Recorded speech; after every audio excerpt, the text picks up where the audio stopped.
yo'qqa chiqyapsizmi? Keyingi zakazim ham bor-da. Muammo просто o'sha dars boshlandi-da, sizlar dastavka hech qoldinglar yo'q. Hozir qanchalarda chiqasiz? O'shani aytib qo'ying. Hozir 5 minutda chiqadi. Ko'ryapsizlar o'rtoqlar, vaziyatni. Kech qoldingiz deyapti. Endi bunday holatga nima deyish kerak? Hozir kutib 10 minut kutdim. 10 minutdan ham oshib ketdi.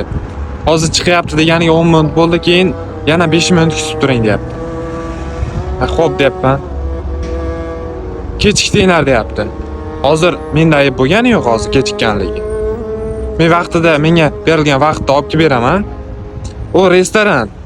Restorandagilar ham to'g'risi juda sekin ishlayapti. Juda sekin ishlayapti. Uni ish boshqaruvchilari, iltimos o'shani sizlar o'shani salgina tekshiringizlar, e'tibor beringizlar o'sha holatga. Hozir nima holat bu hozir? Hozir u yoqda kechikyapti. Hozir bu yoqda bitta klientga berib kechikyapman.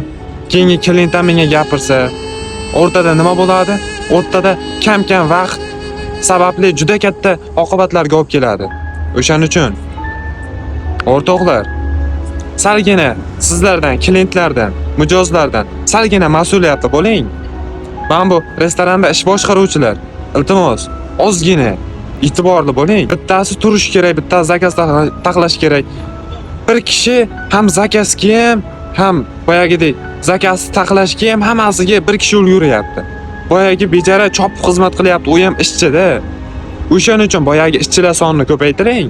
Boyagidek pik vaqtlar bo'ladi, o'shanda muammo bo'lib ketyapti o'shanaqa voqea.